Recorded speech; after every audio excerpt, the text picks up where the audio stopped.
Welcome everybody. Welcome online people. Welcome in-store people. My name is Eric.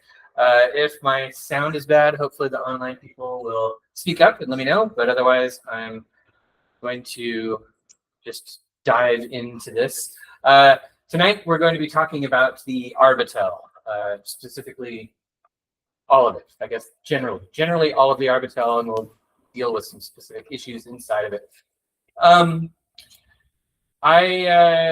Just as an introduction, I've been studying tarot and the occult since the 80s and doing seminal and magic for a very long time. I've done a lot of study of Kabbalah, Renaissance magic, modern magic, and I run the Arnemancy website, which is a blog and a podcast.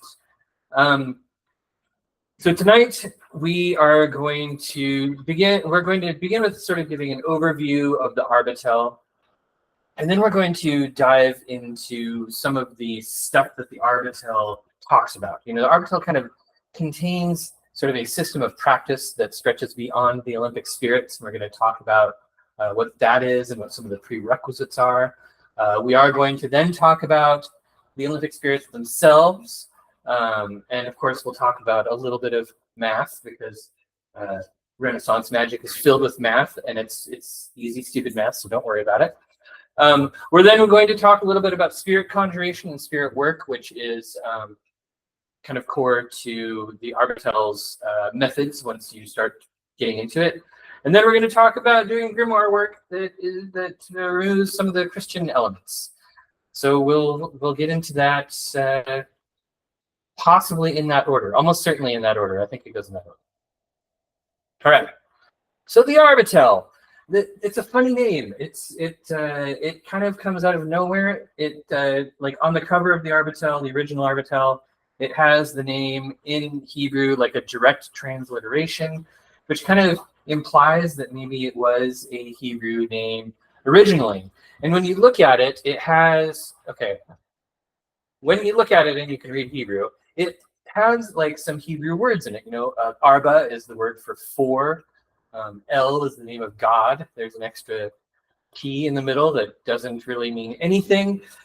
So some people have sort of theorized that Arbatel means something like a synonym for tetragrammaton, or has something, or is perhaps the name of an angel that delivered the text of the Arbatel to the author. El is a very, very common suffix for angel names. But it doesn't really say the four-letter name of God. But also, there's not a whole lot in the rest of the Arbatel that implies that the author was familiar with Hebrew or knew Hebrew.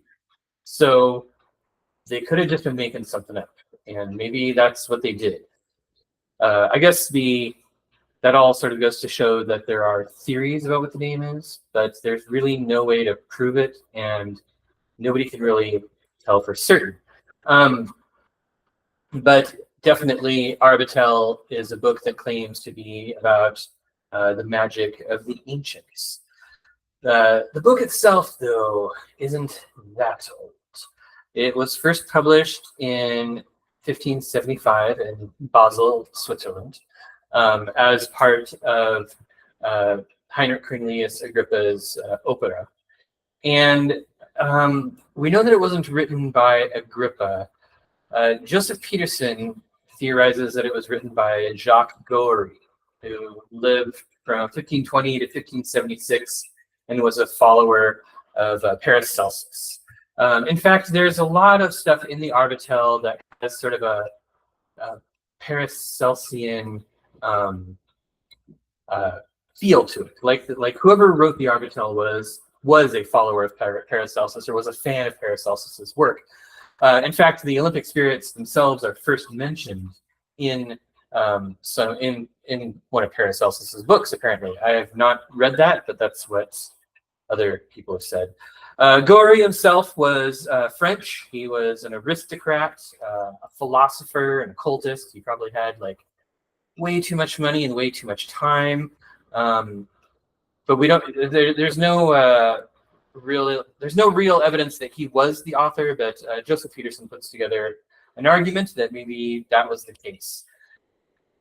So the first English translation of the Arbatel was published in 4 books of occult philosophy in 1655. And this was a collection of shorter texts that the translator claimed were all written by Heinrich Cornelius Agrippa, but it includes things like the Heptameron and the Isagoge and all these things that we know were not written by Agrippa. And the English translation was by Robert Turner, a name that may be familiar to you if you have been interested in 17th century English translations of older occult texts. Now, Robert Turner is one of those historical figures that we don't know very much about. I had the opportunity to talk to Dr. Justin Sledge about Robert Turner last month, and because I figured if anybody knows what the heck is up with Robert Turner, it's going to be Dr. Sledge. And he said, apparently nobody knows. Robert Turner's a little bit of a mystery. The period of time is interesting. 1655 in England was when it was around the time when J.F.'s translation of the 3 books of occult philosophy came out, around the time that Thomas Vaughan published the first English translations of the Rosicrucian manifestos. I think it's around the time of Robert Lilly and Raymond Lowell. No, not Raymond Lowell. Flood, Robert Flood, and tons of great English occultists. And there wasn't a modern English translation until 2009, and that translation is Joseph Peterson's. It looks like this. Kind of dark on the camera.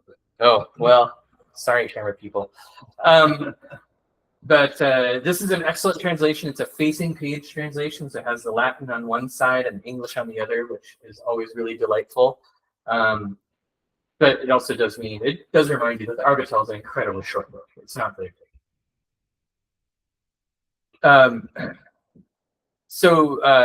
The Arbatel did manage to kind of like stay popular for a long time, maybe not as popular as other occult texts, but we do know that in 1854, there was a copy of the Arbatel in the San Francisco Mercantile Library. So it was around. So when it first came out, the Arbatel caused quite a bit of scandal. It was kind of popular for a little while. So Basel alongside Frankfurt were both like pretty big Protestant publishing centers where a lot of texts, translated or written by Protestants were being published. That was like right after the end of the 30 Years' War. Protestantism managed to survive and was sort of growing and developing its own sense of theology. Well, it already had a sense of theology, but it was developing mysticism and it was developing philosophy, and all these sorts of mystical traditions were beginning. We had Jakob Boehme and other sort of like weird people doing cool Protestant stuff. And the Arbatel, the publication of the Arbatel was apparently somehow involved with one of the universities around there, and theologians around Basel were like finding copies of the Arbatel in like students' notebooks and stuff like that, and getting all verklempt and clutching their pearls and stuff like that. It was like having a D&D book at school in the 80s, I guess. And apparently the Arbatel both was influenced by and then had influence on Protestant thinkers. And it sort of has, but it also shows influence from a lot of Renaissance ideas. There's a lot of like Neoplatonism going on in there. Some other really interesting things. The Protestant nature of the grimoire is really obvious when you compare it to other grimoires of the century before, because nowhere in there does it say anything about having priests or people saying mass. It's extremely light on ritual, and several times in the Arbatel it has prohibitions against idolatry, like warnings against idolatry, which was a real big Protestant talking point during that time. In Northern Europe, especially Germany and the German-speaking countries, were a great place to be an occultist around this time. The 16th century had Trithenius, Agrippa, Paracelsus, Faust, tons of amazing people going on. Weird occult art was happening in Northern Europe. like it was a really cool place to be an occultist. And that's sort of where the Arbatel came from. So since the sort of like grimoire renaissance of the modern era, which began maybe like, early 2000s, late 90s, there's been a lot more interest paid towards the Arbatel. So the first modern English translation was Peterson in 2009. Owen Davies, in his book Grimoires, wrote about the Arbatel and has like a nice little history section on the Arbatel. The Arbatel shows up in Stephen Skinner's Magician's Tables, and there's a lot of there's been a lot of not a lot, but there's been discourse about it. Asking like, is it a beginner text? Is it an advanced text? It doesn't really contain a complete system, or it doesn't really contain like really strict rituals. So what kind of text really is it? So there's a lot of people who have said things about it. One of them is Josephine McCarthy in her Queria course, where she warns against the Arbatel and says that it's an incredibly dangerous book that can lead you to like total destruction. I don't think that that's true. I'm a pretty lazy magician, and it hasn't destroyed me yet. So I feel like if I can just survive it, anybody can. We'll talk about that in a little bit too. I think that she might have misread some stuff. And there's also a lot of really good blog posts out there. Some of the best ones that I've come across, Sam Block, the Digital Gambler, has a blog post from 2014 that's really great. Cliff from Enochian Today just started working with the Arbatel, and he started publishing some of his stuff about it, and it's pretty excellent. And then Frater Acker also has some great blog posts about the Arbatel. So they're all worth looking up and reading.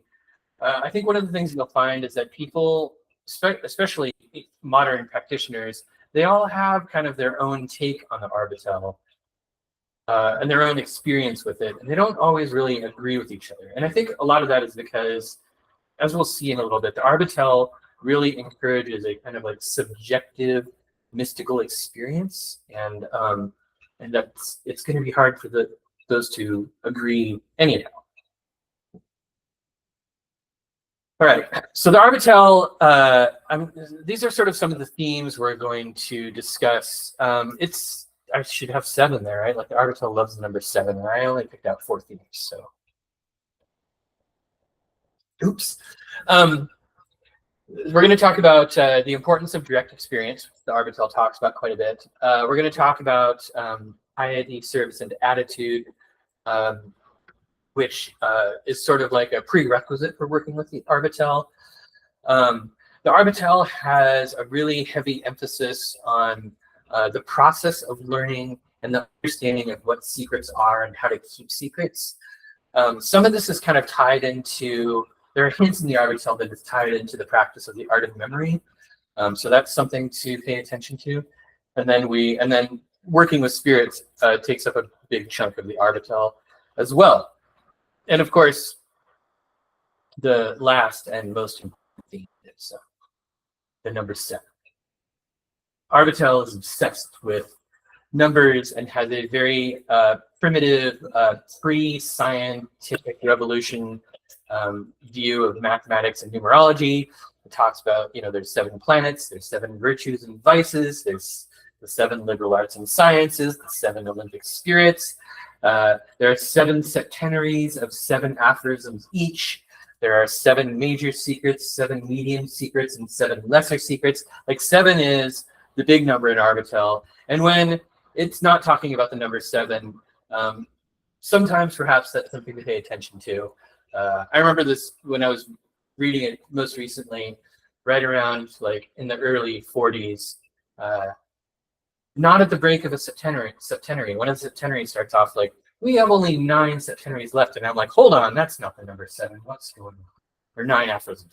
So I think that there's probably more to be pulled out of the numerology and number stuff in the Arbatel. I'll talk about a little bit of what I found, but as you're studying it yourself, I think the number stuff is probably important. There might be more. All right, so just as a reality check, the Arbatel does warn us that in order to be magicians, we need to be born magicians from the womb. And magic needs to be like part of who you are and what you're doing. And it doesn't really tell you how to like test this. There's no like blood test or like, you know, looking at the lines of your hand, like in that one episode or that one issue of X-Men that I had when I was a kid. So there's really no way to know from reading the Arbatel how you're a magician. I guess part of it is like you work the Arbatel and gain all the secrets, then you know for sure. My feeling is if you're drawn to the Arbatel and you start working with this kind of stuff, you're probably okay. You're probably already set. If you have the draw, if you have the calling, I think you can assume that it's part of your path. So you probably don't need to worry too much. The Arbatel does have a really interesting description of this when it's talking about practicing magic, and it says that the transition from the ordinary world to the magical world is like waking up. To me, it's a very concise description of like an initiatory event. I thought that was kind of nice. So there are a couple places. I think Aphorism 40 is one of the places where it talks about this, but I know that there are a couple more where it's talking about you're either a born magician or a fool for looking in the book. When you come across those sections, don't let it stop you. I feel like if you spent the time to start reading the Arbatel, then you're probably okay. All right, so direct experience. This is the first topic in the Arbatel that we're going to talk about. The Arbatel is very much a text about what modern magicians call sort of like unverified personal gnosis, which is where you have direct subjective experience of like, you know, scrying spirits or communication with spirits. There's also some lines about in the Arbatel about knowledge that is directly given to you by God or by the divine. But it also has a section that talks about how important it is for your knowledge to be sort of like tested through experimentation. So it's sort of telling you that, yes, knowledge will be revealed by spirits. Knowledge will be revealed through through working with the Arbatel, but maybe you aren't supposed to just assume that it is true. That the direct experience part also needs to be tested, and there needs to be some kind of experimentation that leads you into a deeper knowledge or a deeper understanding of the knowledge that you're getting. The Arbatel also emphasizes really strongly that everything that you learn through working with the Arbatel is something that you need to be studying and remembering. It makes a really big point of this. Like go over what you're learning and make sure that it is embedded in your memory. It doesn't spend a whole lot of time. I mean, it literally doesn't say art of memory, but we know that the art of memory was extremely common around here. 1575 would have been kind of the heyday of the occult art of memory. That was around the time that Giordano Bruno was beginning to publish. So anything having to do with memory in these texts should make one think of the art of memory.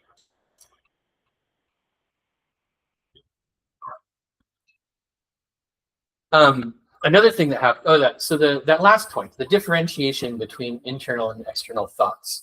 The Arbatel in Aphorism 44 warns about this, and warns about the magician needs to understand which one of their thoughts are their own and which one of their thoughts are being impressed on them by an outside source.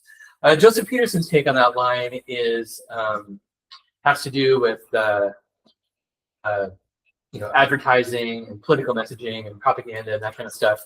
But to me, when I read it, I was sort of reminded of the experience of scrying, or the experience of sort of like imaginal spirit work, and how you need to start to kind of like learn which thoughts are yours and which are not.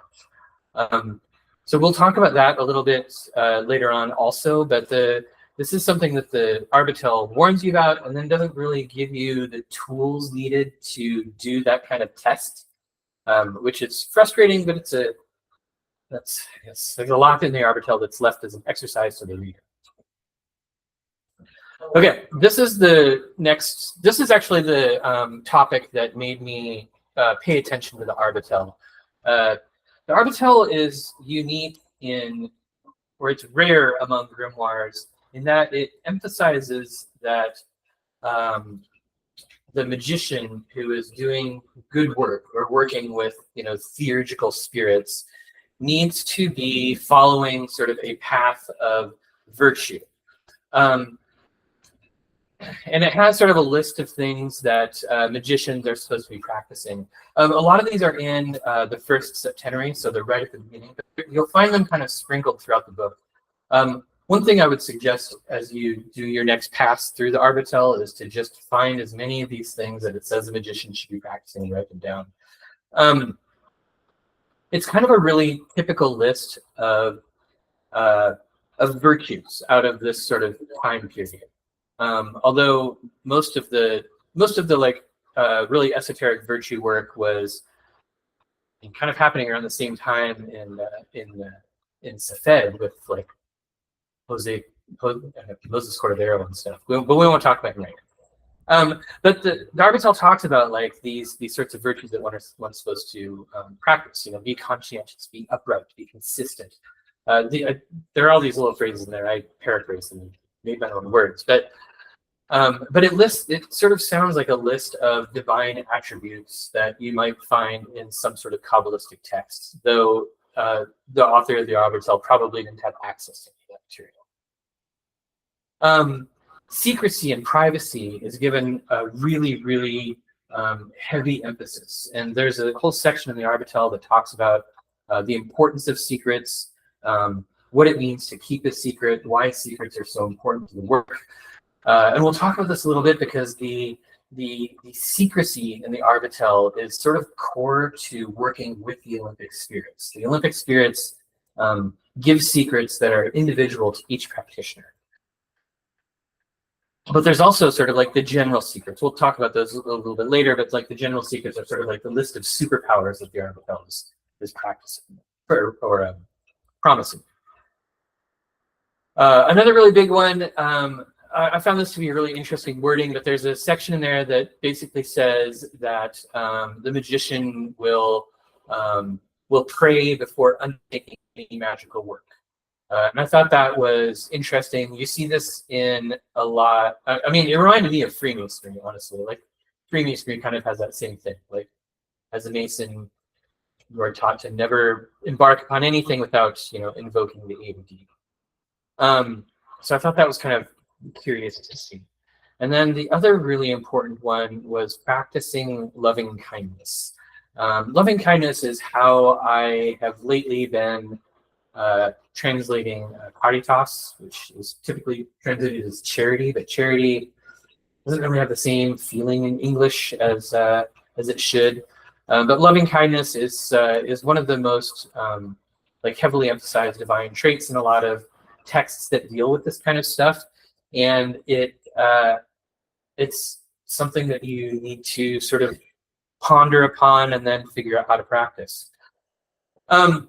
The reason that this particular material interested me so much in the Arbatel is because it's part of a tradition, of a set of traditions that deal with kind of like practical or public spiritual work. Like it's sort of re-emphasizing that if you're a magician and you're doing all of this magical stuff to improve yourself or improve your life or improve the world around you, that the effects of that should be seen in your interactions with the public, in your interactions with others, right? Like the public virtues, which have been written about since Plato and Aristotle, are the sorts of things that that differentiate like a good person from a bad person in our society. But the Arbatel kind of emphasizes that if you want to be an effective magician, the public virtues are things that you need to be pursuing and figuring out how to practice. It doesn't give a system for this, and we don't really see any systems for like self-help with the virtues until honestly, like Benjamin Franklin's autobiography, which is a good book to check out. Is there a question? There is a question. Okay. Do you find the piety, service, and attitude expected to be more rigid than the expectations for the magician and other grimoires? Yes, I do.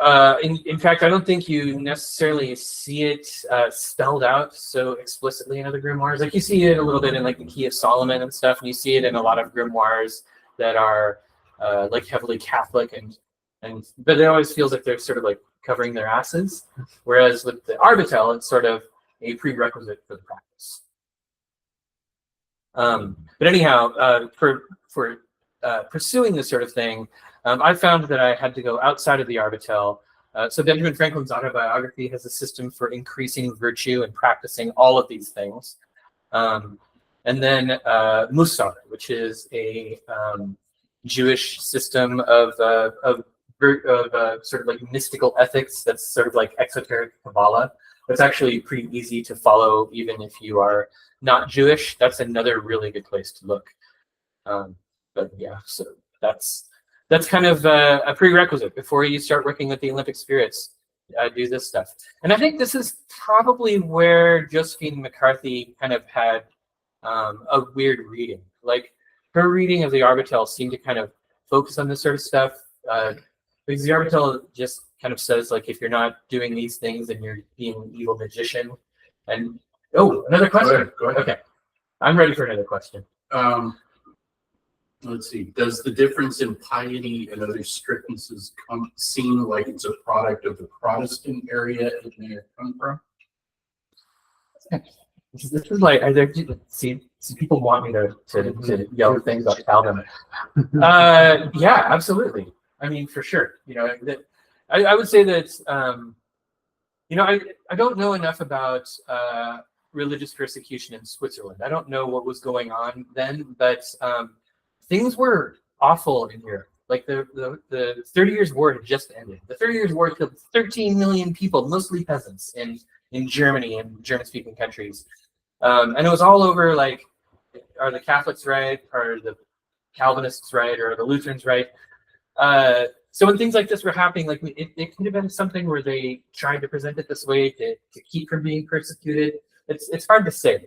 And it also could be because the Arbatel was part of a budding Protestant mystical tradition that was maybe starting and never really got off the ground. Like that would be my guess. But I honestly don't know. But I mean, it's it came from a heavily Christian country, and a lot of the Protestant stuff was still, you know, even it was what 60 years after Luther, and Protestantism was still trying to get its feet on the ground. And I don't think Protestants had gotten as crazy as they were getting by the end of the 1700s. So yeah, that would be my guess. I hope that answers the question. Because I'm going to move to the next slide. Okay, secrets. The Arbatel talks a lot about these. My speaker notes for secrets are filled with things that this is a good topic. So the Arbatel has sort of like these Bible quotes, you know, reveal not what may be revealed, seal what may be sealed, give not to dogs what is sacred, and do not throw your pearls to pigs. Which totally, like every time I read something like that, I'm always reminded of Trithemius's letter to Agrippa, where he says, give hay to an ox and sugar to a parrot only. So the Arbatel talks about, it sort of tells you that like if you're doing this work, you're going to learn secrets, and in order for these secrets to mean anything, you have to learn how to keep them secret. The secrets that the Arbatel is talking about tend to be sort of like mystical ones, and they seem to be a lot of times like weird superpowers. And it says that they are revealed through revelation, probably from the Olympic spirits. And revelation includes dreams, mental images, and conversations with what it calls celestial intelligences, which is, I believe, just a generic term for planetary spirits, such as the Olympic spirits, but maybe is literally talking about the planetary intelligences. It's unclear, and the planetary intelligences are never really referenced in this. But there are three categories of superpowers that the Arbatel talks about. The first are the great secrets, which is to treat illness, to live forever, to attract obedient spirits, clairvoyance, free will, knowledge of God, and then to be regenerated like Enoch, which I think is a great one because, you know, the legend of Enoch is that he was just sort of like translated into heaven and he didn't have to die. He just got to, like, you know, zap away to another world. And that's an interesting one. That's another place where Josephine McCarthy kind of latched onto that and was like, this is a threat. And I'm like, that's not really a threat. Like, that kind of goes back to all of these esoteric traditions that teach about, like, making ourselves and, you know, ethereal astral bodies so that we can, you know, live past death or whatever. Like, it's an old promise. It even shows up in the Corpus Hermetica.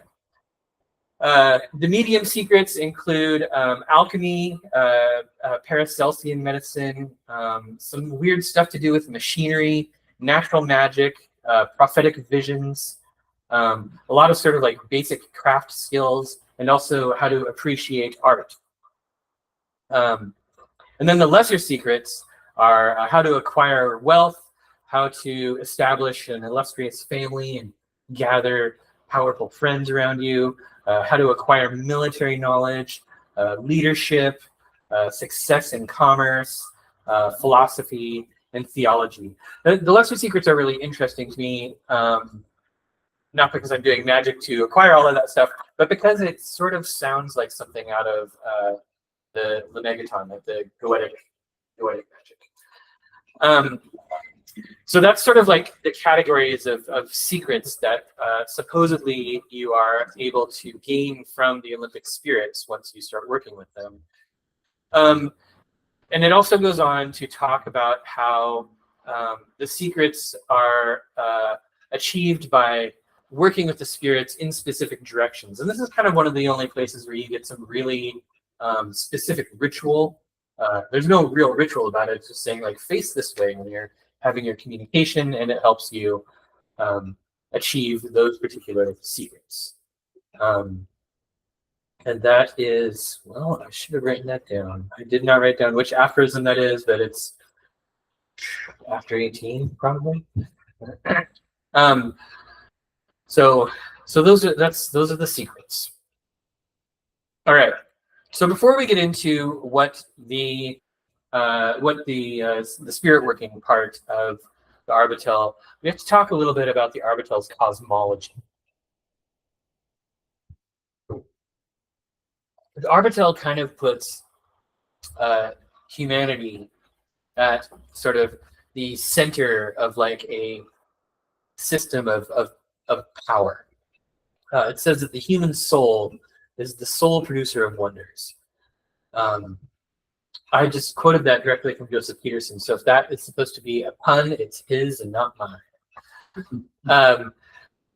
The tools that the human soul uses are the spirits that are bound to it. And the spirits then are categorized. Now, this includes the Olympic spirits, but it's not all of them. So the spirits are split up into two categories. There's the category of spirits who are the divine attendants of the celestial realm, which are the Olympic spirits, right? Like, those are the spirits that are tied to planets, tied to celestial objects, you know, maybe even including like super celestial or hyper celestial spirits. And then the others are the spirits who are the caretakers of the physical world, who might be under a hierarchy of the first category, but it's not really super clear. The caretakers of the physical world spirits, again, that makes me think of kind of like Goetic spirits more than Olympic ones, but the Arbatel sort of gives these categories without clarifying it a lot. If you want to look into these a little bit more and see if you can get more out of it, the stuff about the human soul is aphorism 35, and the categorization of spirits is aphorism 29. Or I have those backwards, so you've at least got those two numbers. That's a step. All right, finally, let's talk about the Olympic spirits. I used this image in my last talk, and it wasn't until just today when I was putting this together where I was like, hey, where's the spirit of Saturn is missing from this picture. So the Arbatel says that the greatest teaching of magic is to listen to spirits. It says that in particular dealing with kind of the Olympic spirits and the hierarchies under them. So there are 7 governing princes, and I've totally forgotten. Is it Aratron?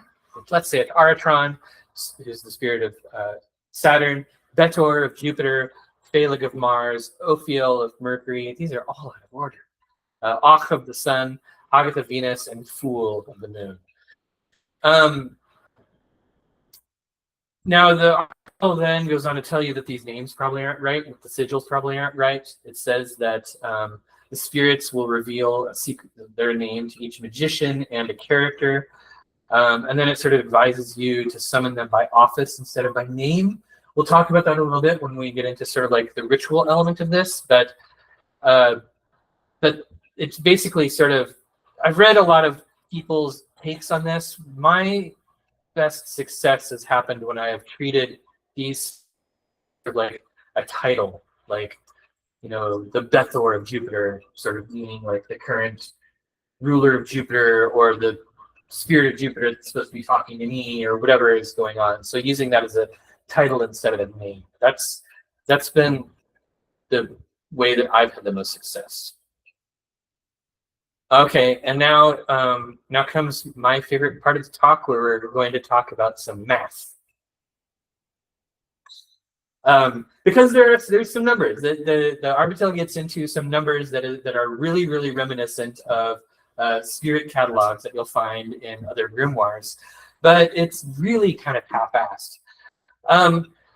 In fact, it's not even complete, right? So you have these things which are not even multiples of 7. None of them are multiples of 7. It totally doesn't fit with Arbatel's theme. Phaleg, the spirit of Mars, and Fool, the spirit of the Moon, get like no legions, no subordinate spirits. But then Aratron and Betor also get like kings and principals and dukes and messengers and like all these additional spirits that are listed. And then you get to Phaleg with 0 spirits. And then after that, the spirit of the sun has just that weird number. Hagieth has a surprisingly low number of legions, but the text says that Hagieth appoints 4 kings or 4 rulers for specific times. Turner translated the word as seasons. Peterson translated it as specific times. It looks, I translated it using Google Translate, and it said something like, appointed times. So there's no real, so basically Hagieth might have subordinate spirits, but there's no real description of them. And then, yeah, the Phaleg and Fool having no subordinates at all. Is that an error that's done on purpose? Do they just not get legions? Is it an omission? Did somebody forget to write that part down? Like, there's nothing that really clarifies that. They just have shorter entries. And then finally, Och's number. I was looking at that and I was like, okay, this doesn't make any sense. Why do they have such a specific number, and why is it like almost a palindrome? So I went digging around, and it turns out that it's just this really goofy math joke. 4, 5, 6, 7 times 8 is 36,536. The interesting thing about it is 4, 5, 6, 7 is a prime number, which is kind of cool.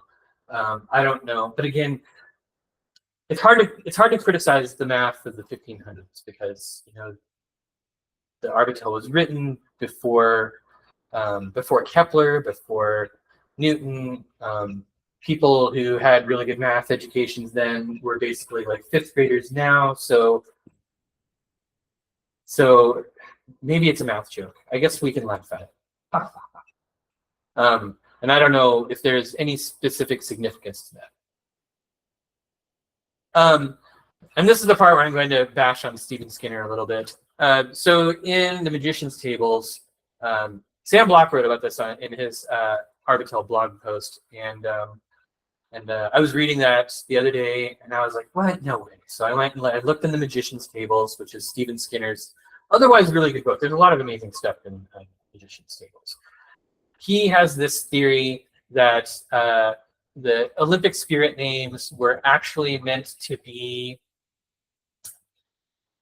these strange Greek contraptions instead, which the more you look at it, like, okay, sure, there's a cool thing where you can multiply them by 31 and then you come up with another weird number, but there's no indication that the people, the author of the Arbatel was this into mathematics and this into numbers, especially when they just forgot so many of the numbers in that section.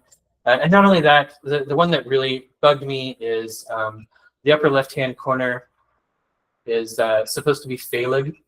But we know where the name Phaleg came from. Phaleg came from Genesis 10 and 11. Phaleg was one of the descendants of Noah.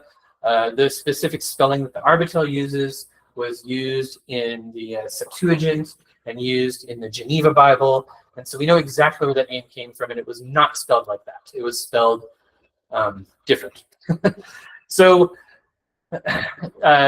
this is just a reminder that if you're using any other magician's work, any book, just double check stuff. Don't take Stephen Skinner's work as it's written all the time just because he writes a lot as well now. Yeah, and I think another really telling point in this is, yes, 31 is a prime number. That's cool, but there's no sevens in here. And the Arbatel's obsessed with sevens. Why would there be 0 sevens? Doesn't feel very Arbatel. All right, so the spirits of the Arbatel, the Olympic spirits, have some really unusual rules that make them stand out compared to spirits in other grimoires and other spirit lists. First of all, their names are weird. The Arbatel says that none of the names of the spirits are permanent. That each magician, when working with the spirit, with each spirit, will be given their own name to work with, and that this is something that you're supposed to keep a secret. And in order to make sure that you keep a secret, the names have a duration. They only last 140 years, and then they can't be used anymore. So it does suggest that you summon the spirits by office instead of name, and we'll look at the invocation prayer a little later on so you can see the Arbatel's example of that. But oddly enough, the Arbatel's example of it doesn't use any of the Olympic spirit names that are given in the book.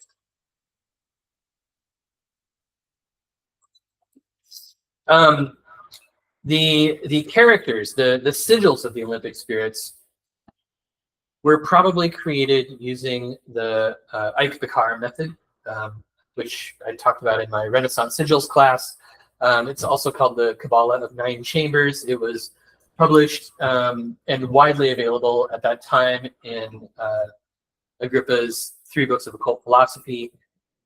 But the Arbatel also tells you that you'll probably be given your own secret character to use. So as you work through the Arbatel and you contact each of the Olympic spirits, you're going to be given your own name and character and sigil to use for each one of those spirits, and those are to be kept secret. You shouldn't share those with anybody. They're private. So with those in mind, those are some unusual rules, but they still don't give us very much to work with, and the Arbatel continues to not give us much to work with. It does tell us that planetary days and hours are important. So that's the only timing in the Arbatel. So there's no need to worry about like astrological elections or anything of that nature. There's no need to worry about planets being retrograde or combust or anything like that. It just says summon, work with each spirit during its planetary day and planetary hour. There is a magic circle that's talked about in the Arbatel, but it doesn't seem to be part of a conjuration, and it doesn't really make very much sense unless you look at it like a memory seal, and it does kind of describe it as a mnemonic device. So I believe that was probably intended to be more of a art of memory technique than a conjuration circle. So it doesn't look like there's any magic circle required.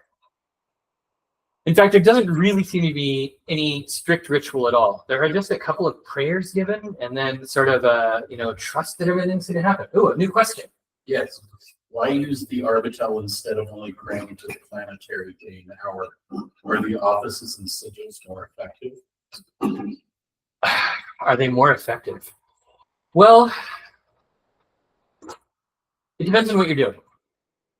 If you are trying to do spirit work and you want to, for instance, do something that is ritual light that still promises results or familiar spirits, or the Arbatel's case, the magnificent secrets, or the theurgical work that the Arbatel kind of promises. There's just a lot of stuff in the Arbatel that has sort of a clean simplicity to it. It's very Calvinist, yes. But I mean, it's clean and simple, and it makes a lot of the magical work very easy. There's no trappings required. There's not even anything that tells you that you have to have candles or incense or a wand or a sword or anything like that, right? Like, it's a very simple system. So that's one of the allures of it. Another thing that I really like about the Arbatel is it's easy to genericize. It's easy to kind of like strip away the trappings of Christianity and have these strange spirit names that aren't specifically tied to a tradition or tied to a religion. And I think that there's something really appealing about that. I mean, I've done some of the work with Rufus Opus's Seven Spheres, but every time I work with that stuff, I just feel like it's not really for me. I mean, it's Christian and Jewish archangels, and it's not really a tradition that I work in. So I've kind of steered away from that, and the Arbatel stuff has worked better for me. Yes. Are the planetary day and hour assignments the usual suspects, or do they They're come up with their own? They did not come up with their own. They're the usual ones. That's one of the best things about the planetary days and hours is they are really old. People have been using the same ones for 2,000 years. So yeah, just use the same ones. Yeah, if you aren't familiar with the planetary days and hours, you can find calculators online, but it's also you can also learn Spanish, and the names of the days of the week in Spanish will tell you which planets that you're working.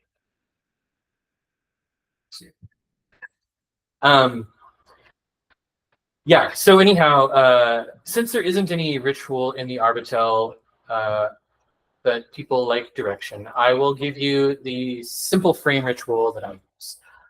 First, open with the usual. This is basically like whatever tradition you have started working with, whether it's like if you're a Golden Dawn person, then do your LVRP. If you, I don't know what all the different openings are. If you've been working for a while, you probably already have an opening that works for you, so open with that. The Arbatel specifies that you must do an invocation to the top dog. So whoever that is for you, that's next. Like, make sure that you have an invocation of the Most High. Hopefully your open with the usual already includes that, but maybe it doesn't. Who knows?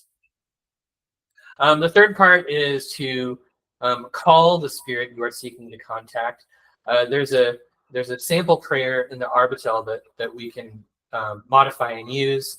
I know that Sam, who's in the chat right now, probably is he swearing? I think he's not swearing.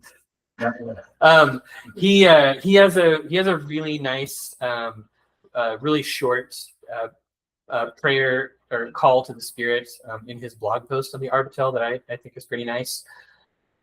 And we're going to talk about we're going to talk about that on the next slide, what that can look like. The next thing is to sort of like test the spirit, which means, make sure that you are talking to what you are talking to. The Arbatel warns you that since the human soul is the sole way for wonders to be performed, that there are evil spirits out there looking to like latch onto you and get you to do stupid shit. The Arbatel also says that you should commune for no more than an hour. It doesn't specify a planetary hour, but I think that's what it means. So when you're doing your ritual, just make sure that you know when the planetary hour begins and ends, so that you can stop your communication before that's up. And then finally, the Arbatel does specify that you should give a license to depart. It doesn't call it that, but it says it, or I mean, it gives you one. So that's how everything ends. but again, like this is I know that this ritual is simple. There's not a whole lot here, but the Arbatel sort of aims to keep everything clean and simple, and this is probably all you need. But let's talk about, I'm realizing now that I use multiple terms for this.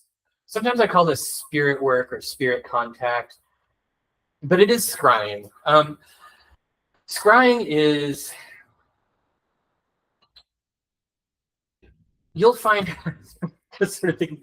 How the hell do you describe this? So scrying is shows up in all sorts of grimoire work, right? Like probably the most famous is Drawing Spirits into Crystals, which was published in 1804, and it has this elaborate setup with this, crystal and this beautiful sort of holder for it, and magic circles and wands, and swords and daggers, and all this kind of stuff. And it all leads into this. There's this whole basic ritual invocation thing that all leads into like staring into the crystal and waiting for a vision or waiting for something to happen. But these sorts of traditions of scrying and spirit communication are old and go back to, I don't know, the dawn of recorded history. And throughout the Renaissance, it shows up in all sorts of Renaissance grimoires. And now in the sort of grimoire, so in sort of the rebirth of interesting grimoires, we're unfortunately in a world where we are taught that the material world, the material reality that we live in, is the most real and the most solid and the most important thing. And so if you ever go on Facebook, which you should not, never go on Facebook, and you go into like one of those grimoire magic groups or like a Key of Solomon group, you'll see all these magicians posting pictures of like the smoke over their altar with like weird little wavers in it, saying like, look, I totally got a spirit to manifest in the physical world. And they're very focused on it, and it's not what, I don't think that was something that happened often, if ever. The Renaissance in particular placed a huge focus on the importance of the imagination and the inner senses as a method of perception. And the Arbatel, of course, doesn't talk about any sort of scrying medium, right? There's no crystal balls or black mirrors or pools of water in the Arbatel. It's basically saying like, pray until a spirit shows up. And it doesn't tell you what that's going to look like, what that's going to feel like, but it does give hints. It does give hints about like knowing where your thoughts come from. Do they come from you or do they come from somewhere else?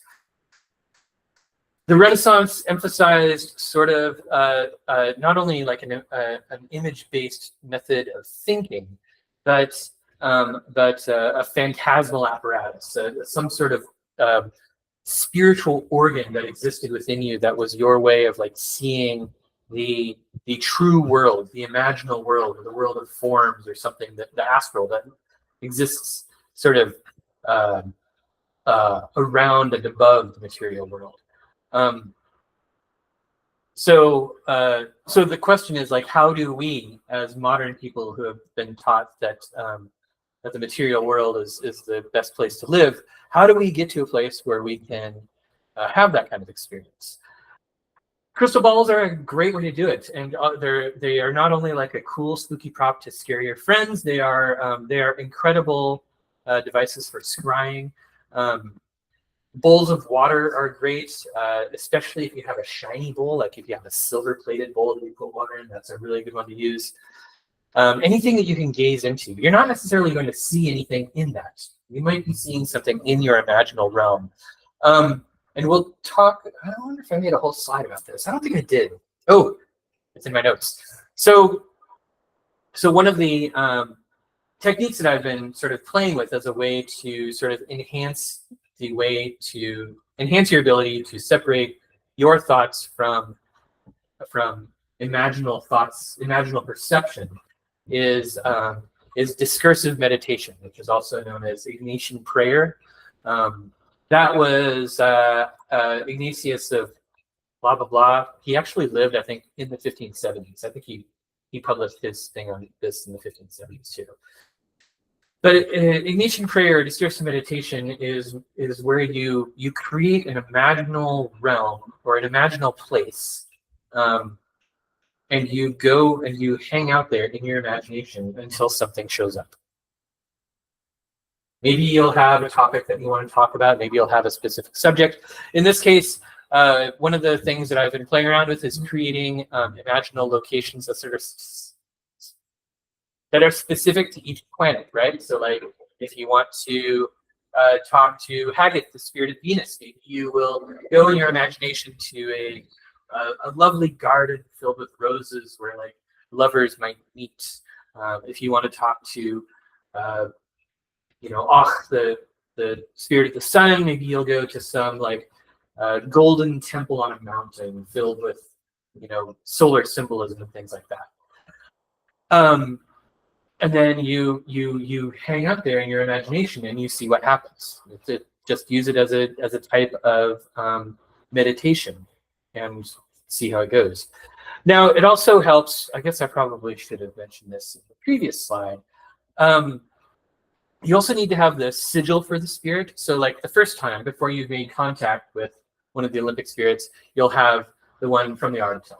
So when you're doing Fool, you'll have the little thing, and it doesn't give any specification what you do, whether you're supposed to roll it like with other grimoires or whether you're just supposed to have it on display. I always put it on display. I never even considered wearing it, but maybe wearing it helps too. But have that around too. That can help. As if you have worked with grimoire stuff before, worked with planetary magic before, there's so much emphasis on correspondences in most planetary magic where you're trying to match like colors and incenses and substances to the planet you're trying to work with. And the Arbatel doesn't really care about that. So you can kind of probably do away with all of it. If you've already got all the stuff around, you may as well use it, but the Arbatel doesn't seem to care. So yeah, I guess with scrying, what you're going to be looking for is an experience that will feel like it's happening in your imagination or happening in sort of an inner world. Through this, you'll probably have some realizations about the nature of imagination and how it works, which is probably going to be good for you. Remember the experience of moving from a normal life to a magical life is like waking up. That's what the Arbatel says. Question. On that note, I have a question here. Can you say a little more about the human soul being the soul means that you define? I honestly don't really know what that means.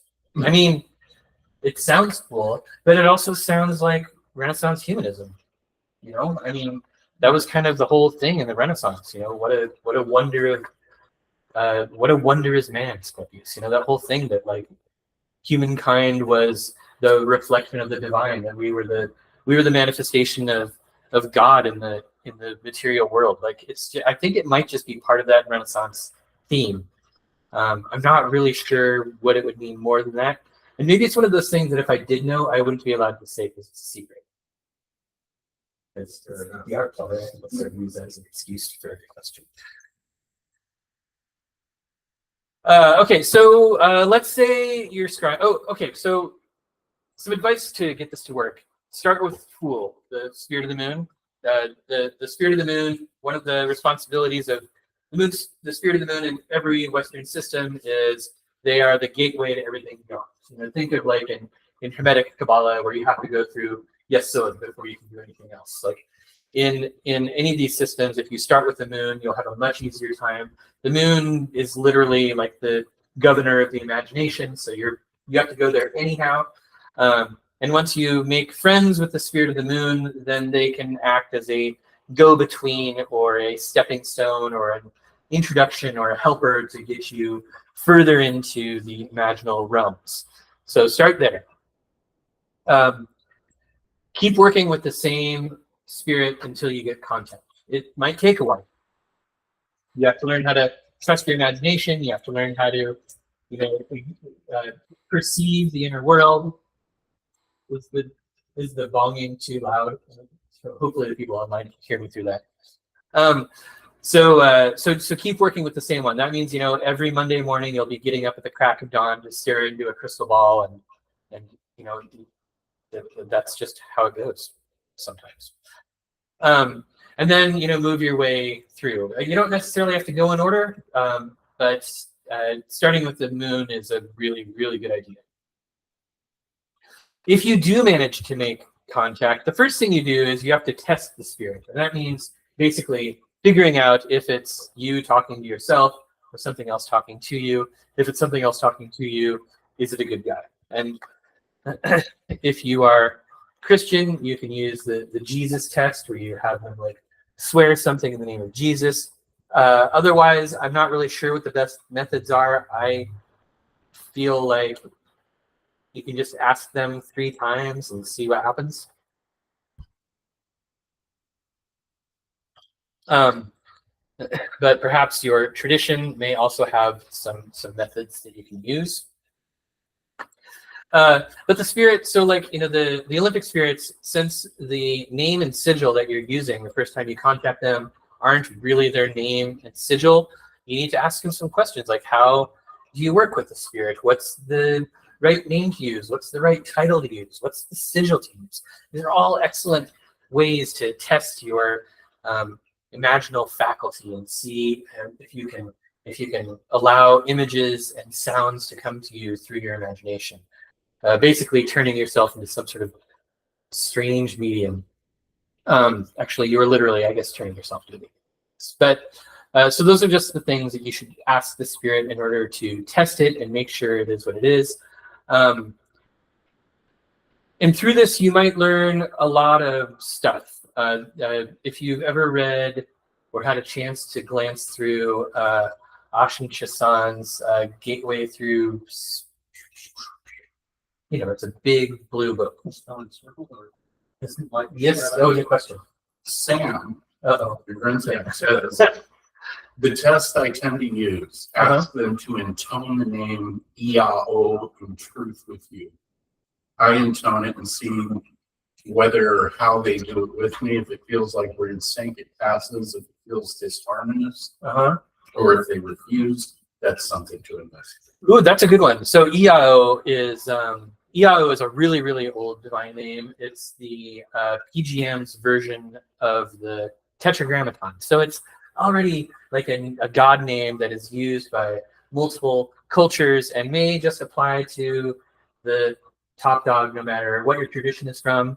So you can try Sam's method. Get the spirit to intone Iao with you. That's a good one. Thank you, Sam. Crap, what was I about to say?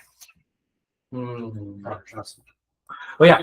If you read Frater Ashen Chassan's book or have a chance to look through there, he talks a lot about the questions he asks spirits. And one of the things that he finds frequently is like shortcuts for conjuration or rule-breaking times that you can call on them, or things like that. So once you gain access and start building a relationship with the spirit, you might not have to use the planetary day and planetary hour. Again, it'll depend on what they say. Like maybe they're going to be like, no, I don't want you calling me all the time. You better keep it to Monday morning only. You never know.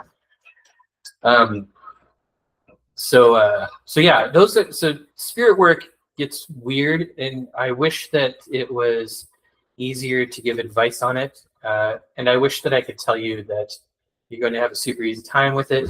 Some people seem to get into it real fast. Some people seem to have to work at it for a while. So you'll have to just experiment and see what happens. Okay, now let's talk about the final topic, de-Christianizing the ritual. So this is Robert Turner's translation of the sample prayer. Omnipotent and eternal God, who hast ordained the whole creation for thy praise and thy glory and for the salvation of man, I beseech thee that thou wouldst send thy spirit, and then usually means the name of the solar order, who shall inform and teach me, blah, blah, blah, blah, blah. A lot of this prayer, though annoyingly Shakespearean, is good, but then at the end it sort of has this whole thing that sounds that is just ripped right out of the Bible, where it's like, not my will be done but thine. And that's usually where I get kind of hung up with a lot of this grimoire stuff, where I'm like, I'm not going to pray to Jesus to do my magic, because that's never been, in my wheelhouse. So even though the ritual in the Arbatel is extremely light, there are still these things, and it's easy to just remove the Jesus bits out of these prayers and then use them. I think that that's totally fine. The rest of the when the Arbatel tells you to pray to God to send the Spirit, it doesn't say that it has to include Jesus, so don't. The most important thing then is figuring out how to test the Spirit, but I think Sam's idea for the EIO test is a great one, so you can just use that. But what about like other grimoires? Because when you start getting into the weird magic stuff, you kind of just want to do all of it, and the problem is not all of us are Christian. And most grimoires are, or most of the grimoires that are translated into English are. And the really harsh truth of it is that some magic is just Christian. Like, it's not going to be useful outside of Christian context, where it's so wrapped up in Christianity that it's just too difficult to separate. So it might just not be for non-Christians to use. Especially magic that's sort of really revolving around either Jesus or specific saints. A lot of the magic that you'll find in Braucherei, like the long lost friend, or like ancient Christian magic from like Coptic magic, is just so steeped in Christianity that sometimes it's just too difficult to extract the useful stuff or extract the magical technology without the Christian trappings. Sometimes you'll have entire systems of magic that are based around specific Christian authorities, like Saint Cyprian, for example. So you have to worry about, like, if you're working with these sorts of things, can the Christian references be removed or replaced? If you do that, does the ritual continue to make sense? If you do that, are you altering the character of the work too much? Because I think it's important, like, even though a lot of grimoire stuff was ripped off from earlier traditions, that when we're working with Christian grimoires, it's really important that we respect that text, that we pay attention to what it is, and we, if you want to do that kind of magic but don't want to use that particular heavily Christianized text, you can always go back to earlier sources. We've got lots of that stuff now, including the PGM, which is filled with amazing stuff that is an excellent example of syncretizing a huge hodgepodge of cultures and religions into some weird magical traditions. And so that's kind of the majority of my thoughts on this. I don't know how useful all this is. I never know, when you're teaching a class like this, how many people are Christian and how many aren't. I think in the world of the occult. But do you have a question? I do. Okay. You can keep. No. Ask. I'm just wondering if there's, in this book specifically, Mhm. or other grimoires, if there's any point to keeping the Christ figure in your ritual or in your mind as more of that sort of symbolic loving kindness, piety, service. It seems really related. So I wonder if it's just a mental shift. It could be. I mean, I guess I'm used to reading about stuff like loving kindness in a non-Christian context. It's for instance, Hesed in Kabbalah, or related to other stuff in earlier texts. So I think a lot of times it depends. If you were raised Christian, then the idea of having a God figure that acts as sort of like a go-between might be really important. And maybe in that case, what you're saying would apply better, maybe. So I don't know. I think a lot of times it depends on your particular the religious Legos that built you as a child. Like there's a lot of concepts that we just can't get rid of throughout our life that we're taught early on. And sometimes, that's a really good question. I think it's probably something you'll have to decide for yourself. But yeah. So yes, anyhow, that's kind of my thoughts, I think, on de-Christianizing other grimoires. I think I was musing about, like, I never know what the demographics are of classes like this. And I don't really want to know. I feel like your religion is private and you shouldn't tell anybody about it. So hopefully this material is useful, and I am totally I would love to have some questions. Are there any online questions? Your friend Sam has some comments. Okay. Take a look at them. All right. Oh man, font is so tiny. Would you like me to read them? Sure. The most recent one. Okay. The Arbatel describes 4 directions and how the north is associated with a more rigid life, but doesn't really get much into what sort of secrets are associated with it, or what a rigid. Oh yes. Okay. What's your take on that, and what sort of secrets, powers, abilities would fall into that? Okay, I can answer that. More after that.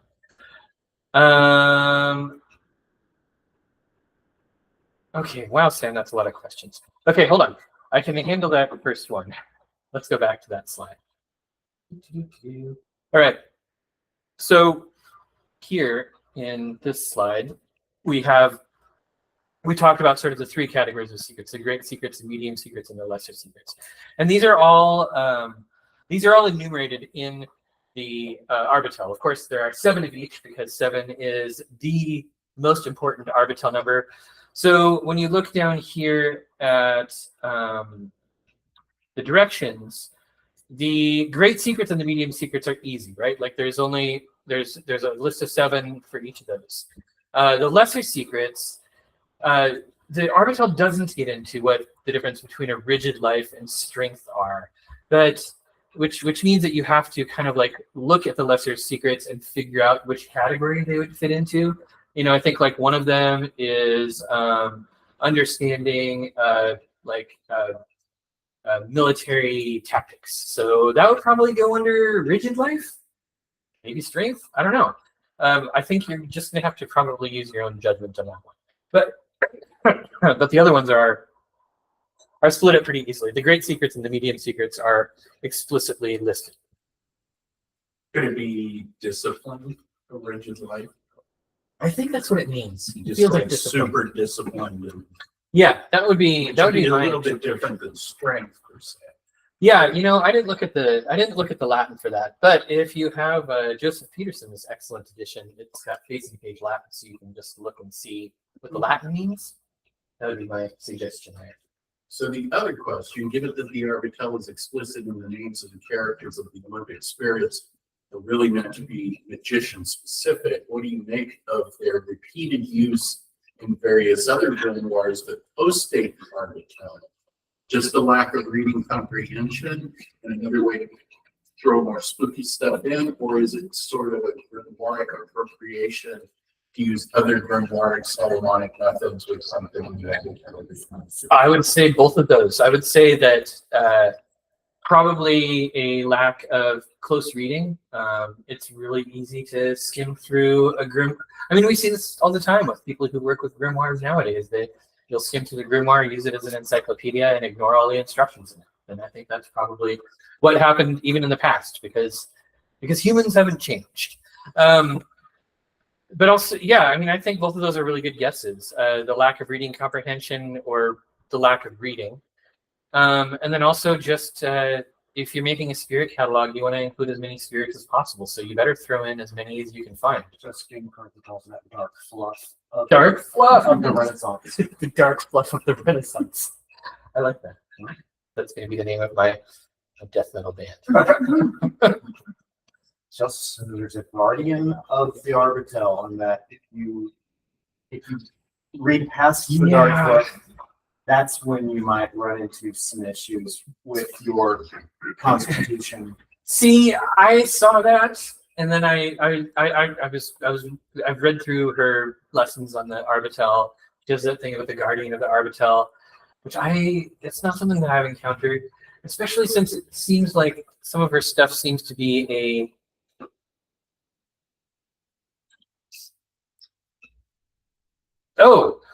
Sam has another question. He says, what do you make of the whole Seal of Secrets and its 4x7x7 divisions? What is the purpose of it, if anything at all? That is the thing that the Arbatel actually tells you that it's a mnemonic device. I believe that it's a memory seal, probably. Something along the lines of what Bruno wrote about in 30 Seals. There's no real explicit instructions on how to use it, but the Arbatel does tell you to use it as a device for remembering.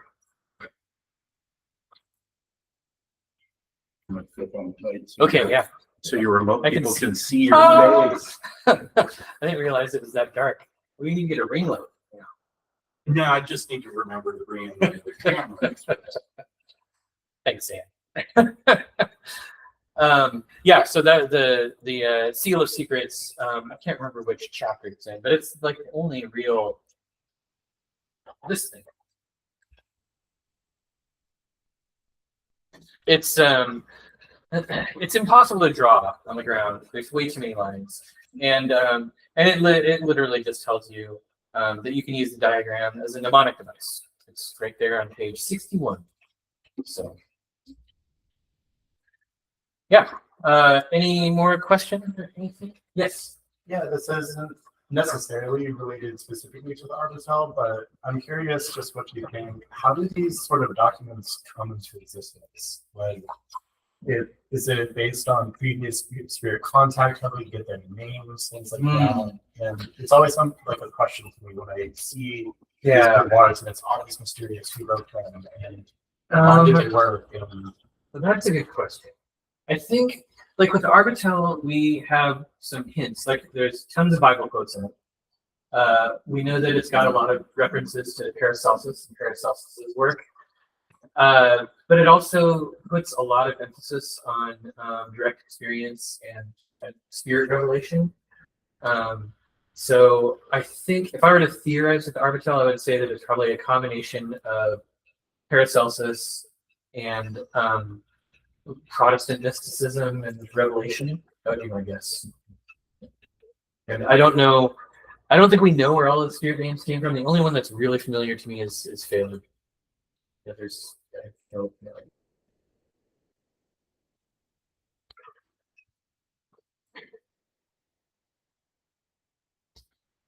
Yes. Do you think that there's a lineage to be presented between what's described with the governors telling you a specific name and a specific characterization in the form of a symbol, a drawn symbol? Do you think there's a lineage to be explored from that to like contemporary chaos traditions and contemporary civilization practices? Oh, absolutely, absolutely. I mean, I think that modern chaos magicians reinvented a lot of stuff. I'm not sure if there's always like a really direct line, but like, Austin Osman Spare's method for making sigils is very, very close to the stuff from 3 books of occult philosophy. Like chaos magic reinvented the wheel a lot, but I don't think that they necessarily had the original texts. I think they just sort of came across the methods again and were like, this is cool, let's write it down. Because they came up with new names for everything. So maybe that would be a question for, if you were really interested in that, you should ask the early chaos magicians who are still alive, because they are. You should find them and ask them. Peter Carroll and the other one's name I can't remember. Thank you. Yeah. Oh, Sam has another question. Oh boy. Okay, so he says, some modern magicians make a big to-do about associating the 28 mansions of the moon with the division of seals. My thought on that is no. There's no other astrology, no other astrological timing in the Arbatel. That seems like something that somebody made up and put on top of it. And then he asks, as a manual of magic and magical ethics, whom would you recommend the Arbatel most to? I think as a manual of magic and magical ethics, I would kind of recommend it to anybody who's already been. I don't think it's a really good beginner book, but I do think it's a good book to practice. I think that the emphasis on magical ethics is really important, and I think that the fact that it's just this like super stripped down magical system. So, yeah, I don't know. I guess everybody, but nobody under 18. Yes. Do you find any functional difference working with these Olympian spirits in this way versus any other planetary god spirits, whatever, from any other systems? Or does it feel like sort of the same by another name? It's different. It's different. Like, it's more personal, I think. It feels way more personal. And also a lot less like you're interrupting somebody. Now Sam asks, why Olympic? I don't know. Sam. The Arbatel talks about it a little bit, but it's I don't think anybody knows. I think that's the phrase that Paracelsus used. And as I said earlier, I haven't read any of Paracelsus' stuff. It's on my list of things to do. I don't know how much of it is even available in English. Real. Exactly. That sounds awful. I'm not going to buy any Brill books, but I'll pirate them. What were the greater and lesser and medium secrets again? Andrew asks. You can find those listed in. This is one of those things that I didn't write a reference for, isn't it? I believe around aphorism like 19. Oh, here we go. I just found it. Aphorism 24 lists all of the secrets. So there are 7 greater secrets, 7 medium secrets, and 7 lesser secrets, and they're all listed there.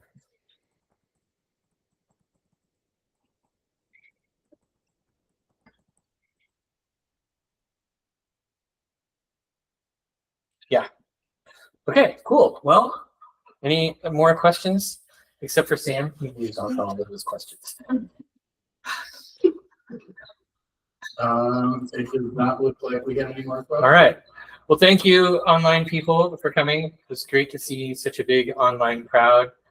And thank you everybody locally here too. Yes. Should I hang up? Are we hang up? Thanks.